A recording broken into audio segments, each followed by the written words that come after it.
Hello everyone, so gagawa tayo ng fondant. So yung ating ingredient ay syempre marshmallow. So you can use this one or this one. So titimbangin natin at meron ako dito. Kaunti lang yung gagawin ko guys. So meron tayong 500 grams dito na icing sugar or confectioner sugar. Tama ba yun? So yung bowl natin ay nilagyan ko na siya ng shortening or Crisco. Ayan, nandito siya.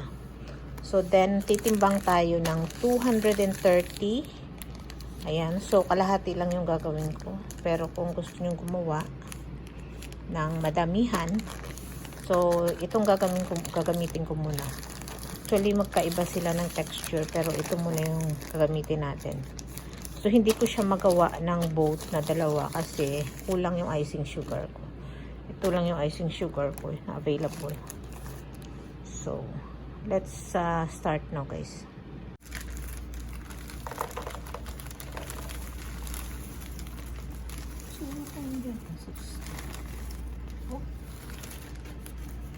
So, try natin i-precise.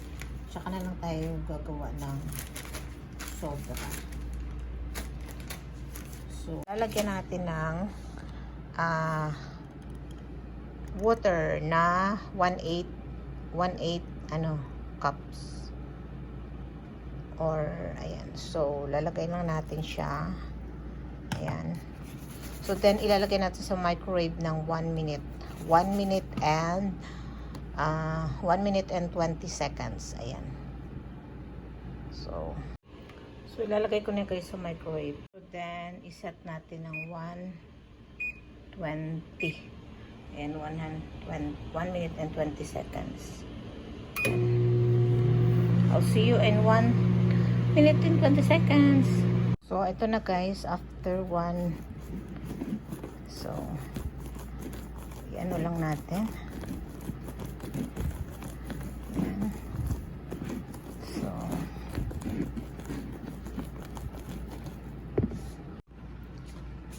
So, kailangan nating tunawin. Ayan.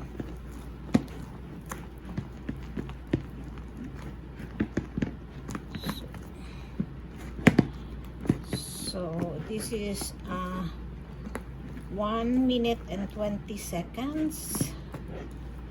So kailangan guys naka-ano talaga siya. So kung medyo buo-buo pa siya, pwede nyo siyang ilagay for another 20 seconds.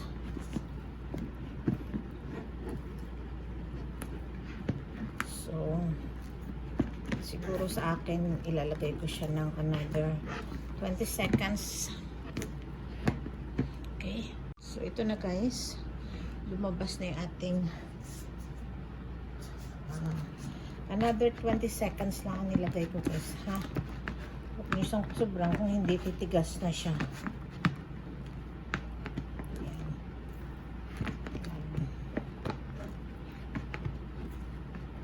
Tingnan nyo itsura niya. Iurungan muna natin to. Dito muna tayo mag-concentrate. Ayan. Kailangan talaga walang buo-buo.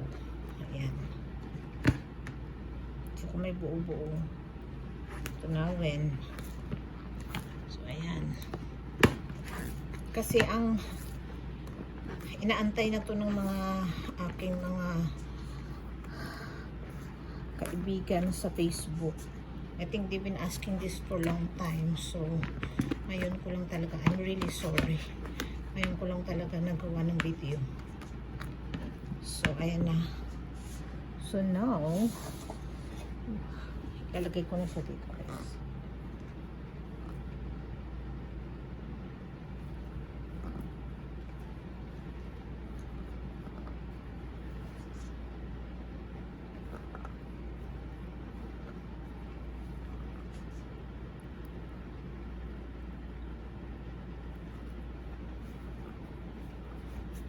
So very sticky. Ayan, pero medyo awkward ano. Very sticky.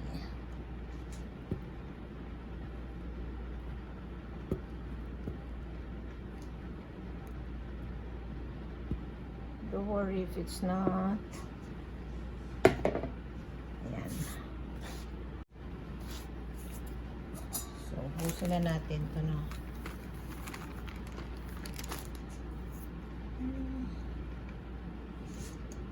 So, 500 grams and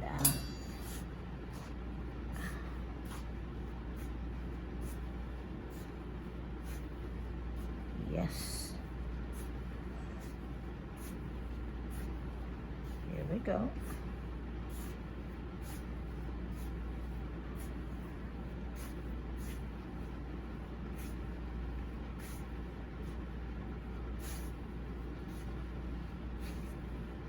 Yep.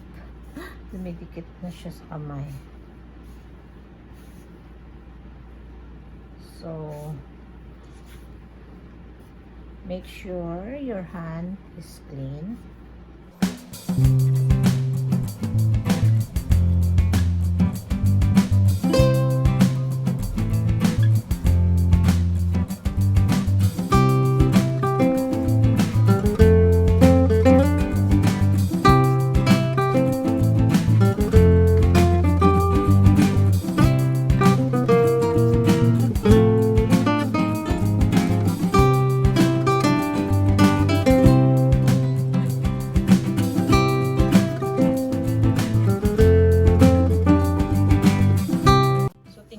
Kung gaano siya ka gaano ka tingnan nyo, di ba? Ganyan kaano siya ka chewy.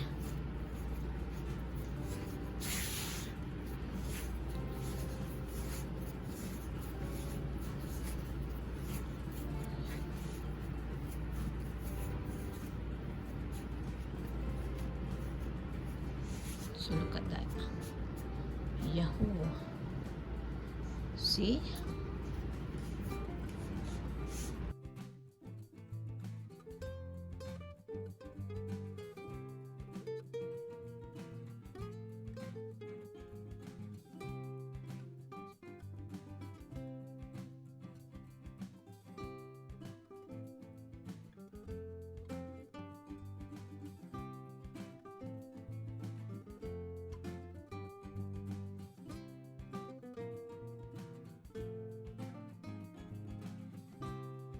So now we need to put it in a Ziploc bag. So ito na guys, yung cake na paggagamitan natin. So yung fondant ko, na color ko na rin siya earlier. And so ayan yung a day na ginawa nating fondant. Actually, parang failed siya kasi meron akong nakikitang mga buo-buo.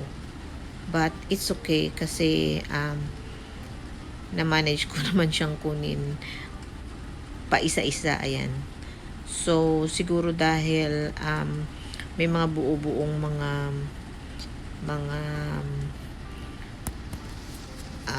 marshmallow and sugar sa kamay ko nung time na inano ko siya, ginawa ko yung fondant.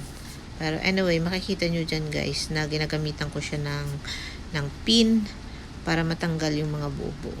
So syempre before kailangan marami tayong powder. So yung powder na ginamit ko mixture ito ng icing sugar and corn flour. Ayan, so bali 1:1 ang kanyang ratio. Ayan, so medyo matigas-tigas na siya.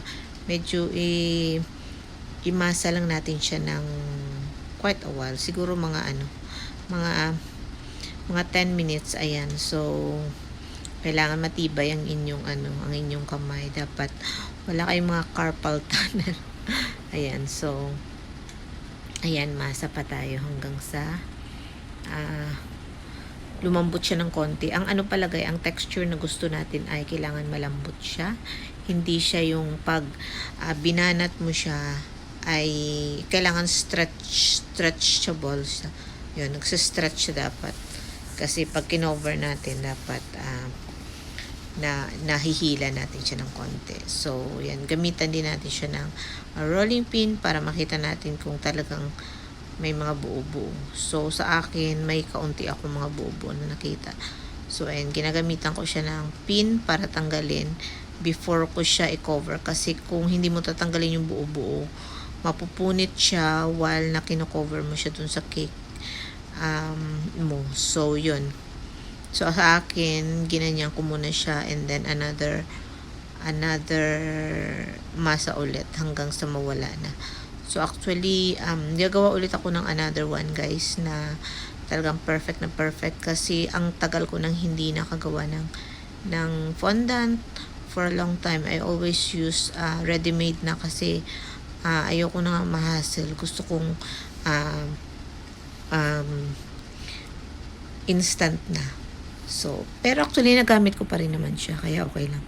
So, ayan. Ito na yung cake natin, guys. So, hindi ko na ipakita sa inyo kung paano ko ginawa. Pero actually, nasa isang phone ko kasi yung video. Pero anyway, I will i-upload ko ulit siya. Pero ayan na-cover ko na siya. So, smooth naman yung yung gawa niya. So, akala ko a bit disappointed ako pero yung result naman ay okay kaya I'm so happy.